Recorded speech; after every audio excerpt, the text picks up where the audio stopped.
Where's my bloody notes? Oh, they're there.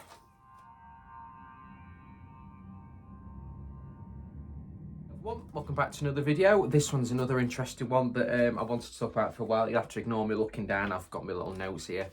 I do roughly know what happened, but there's just odd little bits I need sort of jotted down so I don't remember them. So we're going to be talking about StocksBridge bypass, which isn't far from here actually.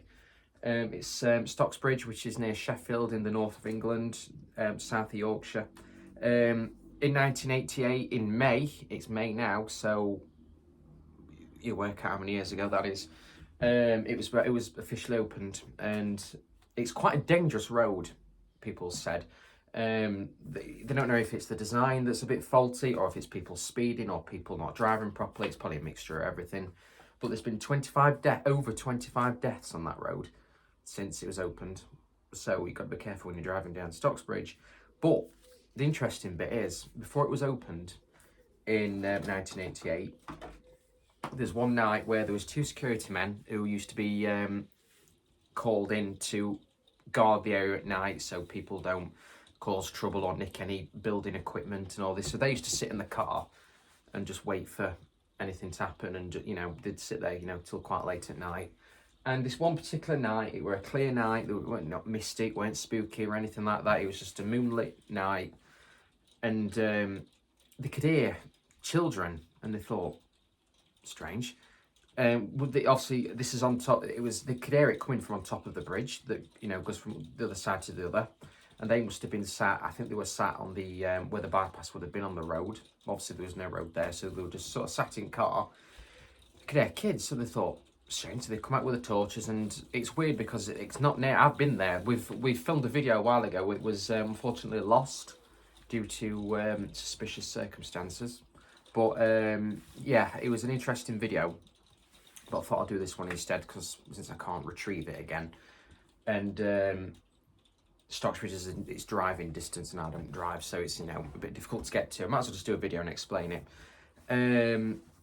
So they went out with the torches. It's not near any houses. It's quite rural where it is. So there's no explanation, especially for that time of night. They were saying, it were gone midnight, so why were kids, young children, being out in a total rural area at that time? So they're thinking, this is strange. So they come out with the torches, looking around, and they went to the top of the bridge, and there's a field, and underneath the field, well, not underneath the field, there's a pylon. Underneath the pylon, there were kids, all sort of stood in a circle, singing Ring a Ring a Roses, which is very like a typical ghost story sort of thing, but apparently they swear it was true. And they're sort of looking at them. They looked really old-fashioned kids. The clothing didn't match the time. It was very sort of Victorian type clothing, and they were singing Ring a Ring a Roses. And then before they knew it, they'd totally vanished. So obviously you can imagine, scared them. So they could jump back in the car, and they drove. So after a while, they sort of, I don't know how they managed to do it, they just shrugged it off. They just thought, oh, we're tired, we probably just imagined it. They've got a job to do. So they got back in the car, and an hour or so later, one of the guards sort of looked up at the bridge, because he could see something, and they could see someone on top of the bridge. And they're thinking, oh God, here we go again. So he sort of gets out, and other one's sort of going, what do you mean? No one, he says, genuinely, look, there is someone up there. So he's going, oh God. One of them jumps out at car, other end flicks car on, shines headlights up, and they could see this figure. And this bloke sort of runs up to the side, thinking it's someone who shouldn't be there. He comes running up. As he goes up, the headlights shone straight through this figure, and it was like a monk. So obviously he's sort of gone, and he's sort of ran back down, back into the car. They drove off, and they went back to the, must have been the police station, security department, wherever they'd come from. One of the head sort of policemen sort of came in, and they were physically shaking. Like, one of them was crying. It really shook them up. And he's going, what's gone off? And they're trying to explain. You're going to think, we're totally daft. We've heard children singing, and we've just seen a monk on top of the bridge. And so to God's going, are you sure? Are you sure? Are you just tired? And I'm going, honestly, we've just seen a monk. And, so they've sort of panicked. So the head policeman was like, I don't know why you've come to police, there's no really that we can do. And in a joking way, he says you need church more than you need police. And they took him seriously, and they actually went to StocksBridge Church the next day. And they've refused to leave, and obviously the vicar would have called the police saying, there's 2 security men here, they're going mad, they've seen a ghost, come and sort them out. So he came, the policeman who saw them the day previously came, took them away from church, sat them down properly, and one of them left instantly. Says he just cannot do it no more. It shook him up that much. He quit the job, and the other one lasted another 6 months, and he left as well. And none of them dare go back to the bit where they were, because obviously the police says, go back and do your job. It was nothing. They would completely refuse. And even at daylight, they didn't want to go back. They just did not go back to that area. So something really spooked them. Whatever it were, must have really spooked them. Now, the policeman got one of his colleagues, and they says, I tell you something, we'll go and have a look, see, what's cracking.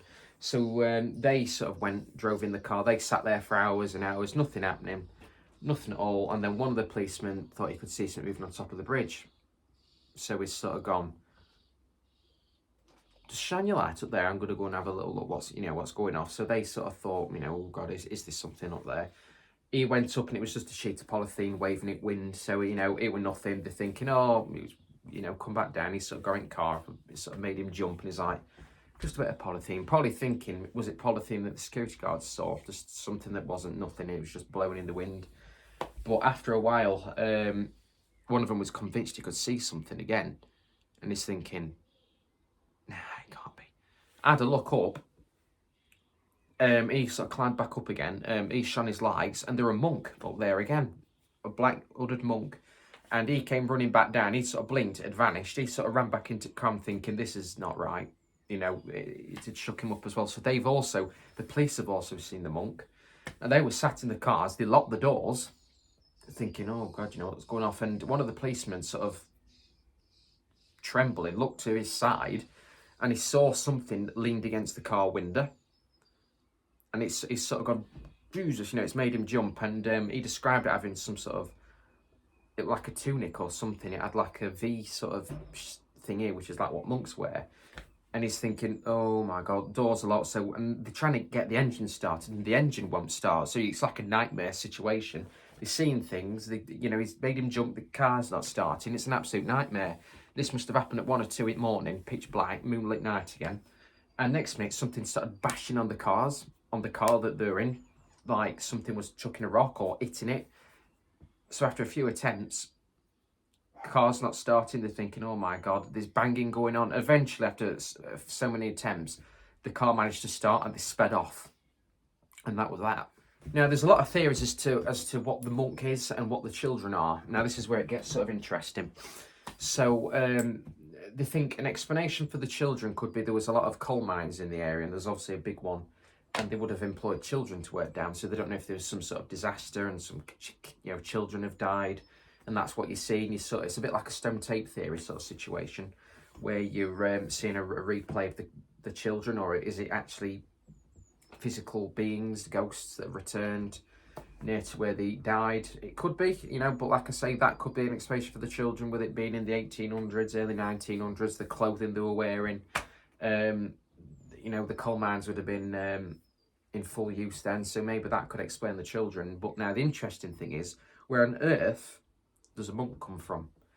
And a lot of people think that maybe, with it being quite a rural area, they reckon there was some sort of farming area that monks worked on. There could have been some sort of, I don't know what you'd call it, where like a monastery or something where monks were in the area. Now, they don't know if it's disturbed something. Now, they don't know if maybe there was a monk that were buried there and the bypass has been built over it, which has obviously disturbed the monk's grave, which, if something is sort of built over someone's grave, they do say it can disturb. Any sort of disturbance to someone's resting place, whether it's been moved or damaged, it can maybe somehow interfere and trigger some sort of haunting to go off. So that's what they think could be the explanation for the monk.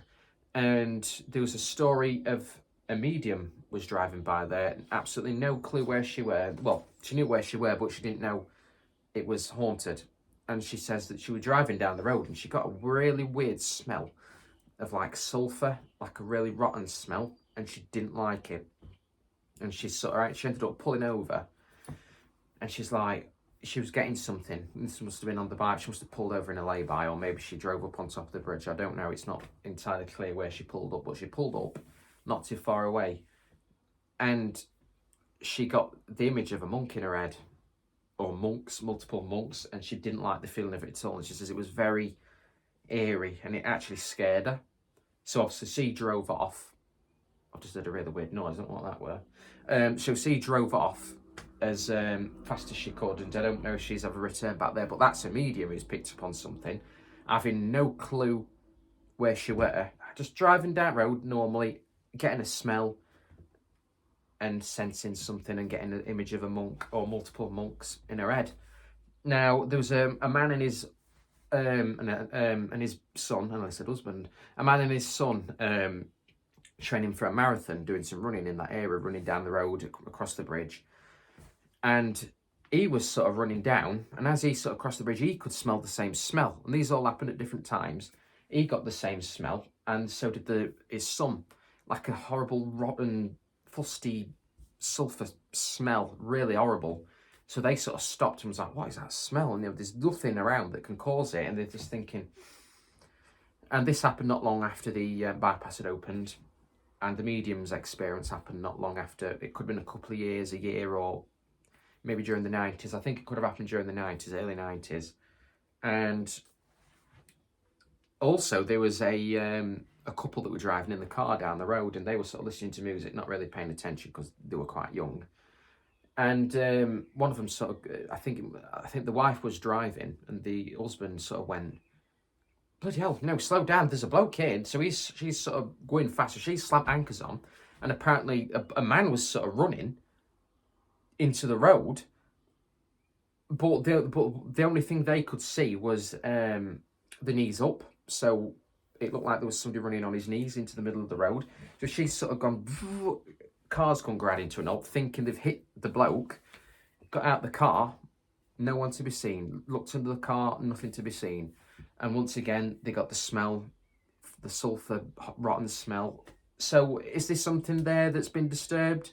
I think so, because it's, with it being a rural area, they would have been used for farming and things. So I think it has disturbed something. And I think what people seeing is more of a stone tape theory sort of situation going on. With the smell, I'm not sure. But people seen monks, people seen men, like I say, they saw the bloke. Couldn't really see much of him. It's more of a grey haze, but they could tell it was a human shape. But they were going that fast, and it was approaching the road. So it was only a quick reaction. So they really, without looking at it properly, would have assumed it was a real living person. So I think something's disturbed personally. But when we went, it was a very weird feeling up there. Not terrifying, not enough to make you sort of run away, but you can tell there's something there, and I definitely want to go back and have a look. It's difficult to investigate, but I'd definitely like to go back and have another look and maybe take my rods up, my dowsing rods, and see what I can find out on there. But I think as for the monk, the children, and this legless man, the legless man's a perfect example of stone tape theory. Obviously, that must have been a replay of someone running before the road was obviously there, so you can only see some of it. So back in the day, it would have just been a man running. It's going to look funny when I'm explaining this, but it would have been a man running. But with that being recorded, maybe he was killed, maybe that was just a random earth recording. And then also over time, the surface has risen, and obviously the road's been built. So as the anniversary of that happened, what you can see is that you can just sort of see you can only see half of it. So when you look at it, it's going to look really, really weird. But obviously back in the day, it would have been somebody running. You'll have to read more into stone tape theory. I might do a video explaining stone tape theory, which I think would be a good idea. Yeah, I might do that next.